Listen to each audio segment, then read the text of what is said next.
So today I have the founder, Melanie, of Law School Reform, and also Lucy, who's been an instrumental member.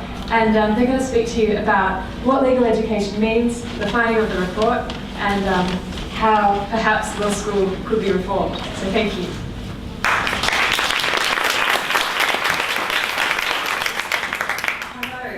And thanks to PLN for putting on such a great conference as well. So yes, I'm Lucy and this is Mel. We're both part of Law School Reform. And today we want to talk about three things. We're going to talk about the key findings of the report into legal education that we carried out. We want to talk about the broader context of legal education. And we also want to talk about change in the AU. But first, I'm going to hand over to Mel. Okay, so we're going to speak a bit informally today and we're going to go back and forth a bit. But I just thought I'd start off by sharing the story of how law school reform started. And it started now, I guess almost getting toward three and a half years ago or so.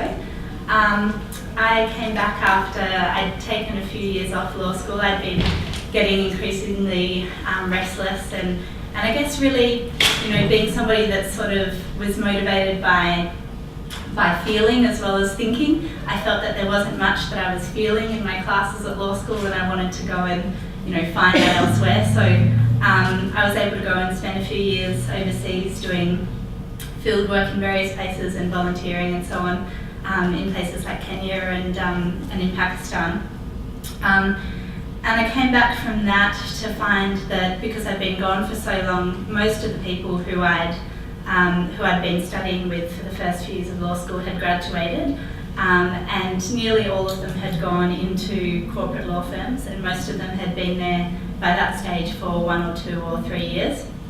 And the thing that really struck me, having had that space away, so that the transformation, I guess, from my perspective wasn't a gradual one, it was quite an extreme one, was that many of these people were people that I'd known from the beginning of law school, and people who had, when they started law school, had been there very clearly for reasons of social justice, because they wanted to make a difference in the world.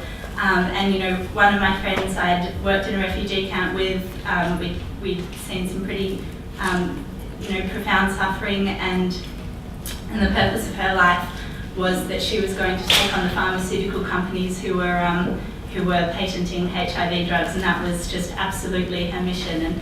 And somehow these things had fallen by the wayside.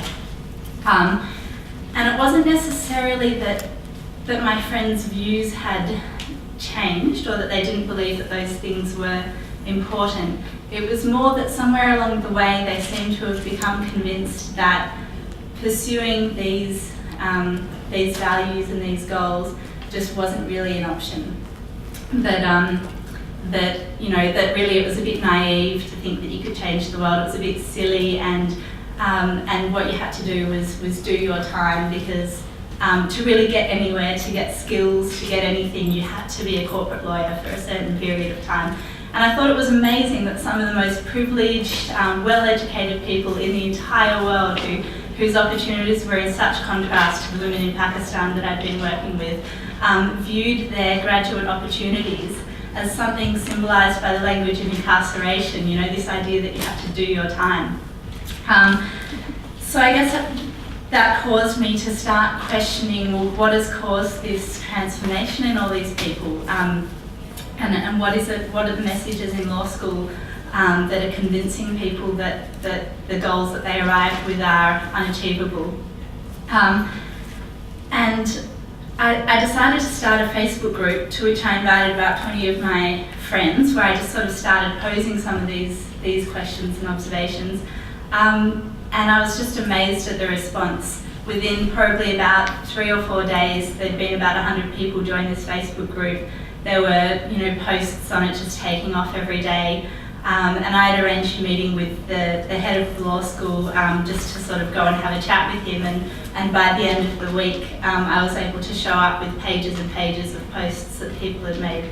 So it really sort of exploded from there, and with all these people connecting on a social media platform, we decided it was time to kind of make it a reality in physical space.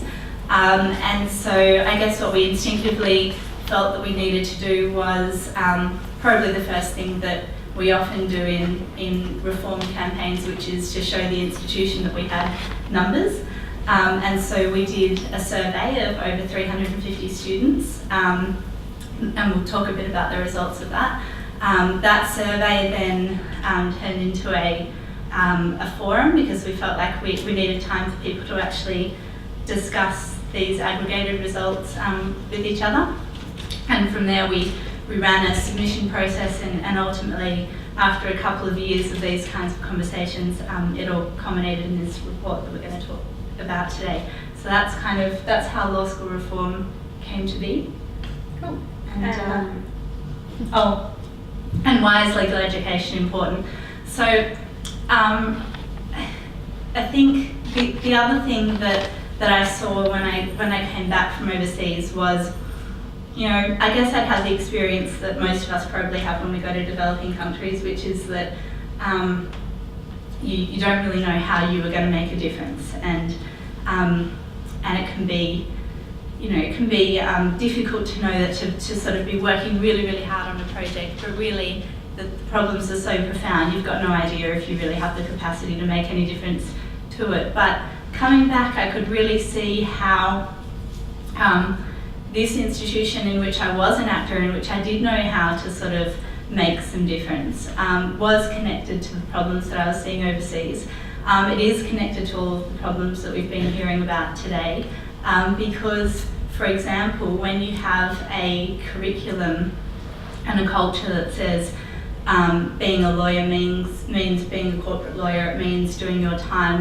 When we have a curriculum that marginalises anything that doesn't conform with that message, so for example, animal law, wild law, you know, all these kinds of subjects, if they're even in the curriculum, they're marginalised electives, and often they're not even in the curriculum, then ultimately, how are we going to have people who are actually using their power and privilege and wealth and all of that kind of thing to make a difference to the profound problems that we're seeing in the world? And it's not to kind of buy into this idea of white people saving the planet and so on. I did see plenty of Pakistani women and Kenyan women who were making changes in their own lives, but at the same time they faced a daily struggle to get enough food, to access education and so on. So I do think that if we take the country at the top of the Human Development Index, one of the most privileged law schools, one of the most privileged subsets of that population, and they believe that trying to make a difference is naive and silly, and they give up on it and instead choose to participate in the existing system, then what hope do we really have for creating important changes in the world? And so law school reform doesn't sound as sexy as Make Poverty History or Coney 2012, but that's what it's about. It's about that bigger picture, but it's about operating within a system that we actually felt that we could create some sort of change in. So now I'm just going to talk about the key findings of the report, and I'm really summarising here. Strongly encourage you to either grab a copy of the report at the end or to go to our website and download it. So the first thing we looked at was the purpose of law school. And I think one of the questions we asked students in the survey was, in 10 years' time, my dream is to work in. And I don't know how clear this is for you guys, but you can see that commercial law is 13%. It's a tiny, tiny slice. There's even more people who are not sure what they want to do, but they definitely don't want to be a lawyer.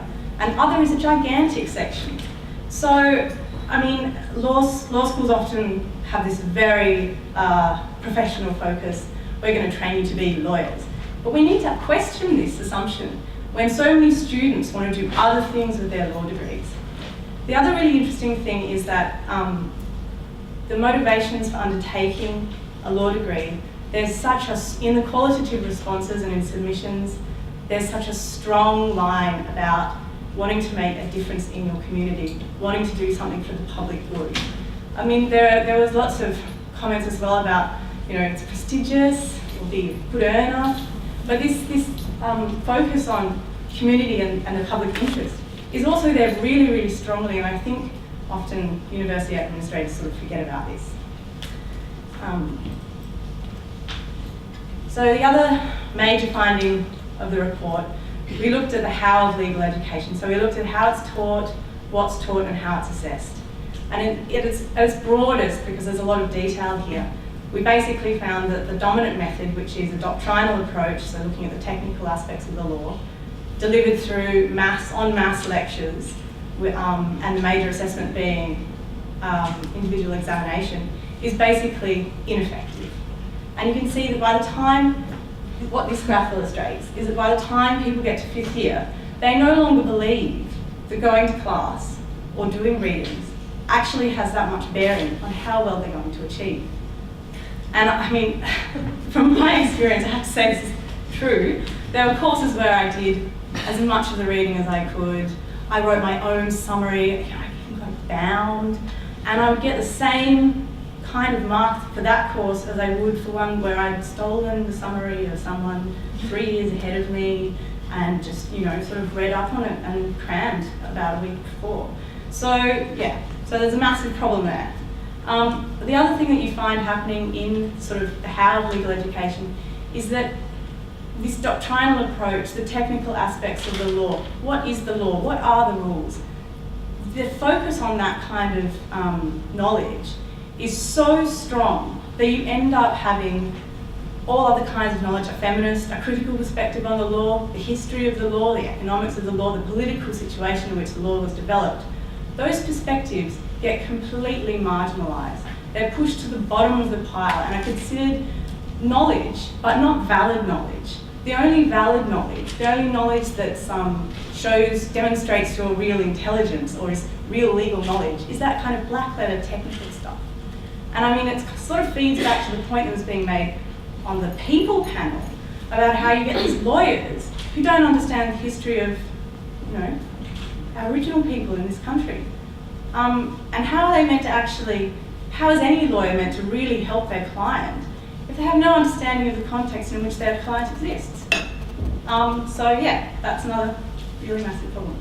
And I think that, yeah, another way you can kind of think about this is if you get a mark for a subject that you did in Indigenous legal issues, you get a distinction. If you pass property law, somehow that pass in property law or that credit in property law is more valuable to you as a student than the fact that you got a D or an HD and these other topics that were to do with social issues. You know, you see this hierarchy of knowledge.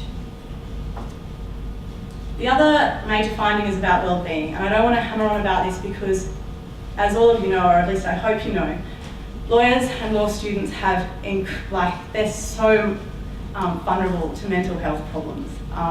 Depression rates are way higher in the legal profession than they are in other professions, and it's the same for law students as well. And I guess you sometimes find this talked about in terms of, oh, you know, law students, they're just sort of prone to this, you know, because they think a lot or something. What we found was that it's actually tied very closely to the structure of the legal education institution. So things like the lack of academic guidance and contact. You know, you'll try and you'll try and you'll try and you'll never get any better because you're not sure what it is that you're actually meant to be doing. There's not enough contact with teachers. Competition and isolation. Law schools are incredibly competitive. You compete to get in, you compete for marks, you compete to get into a clinical program, you compete for an internship, and at the end you compete for a graduate position. You compete the whole way through. And also, I mean, if we think about the way we're assessed, usually it's like the dominant form is individual examination, so you're on your own.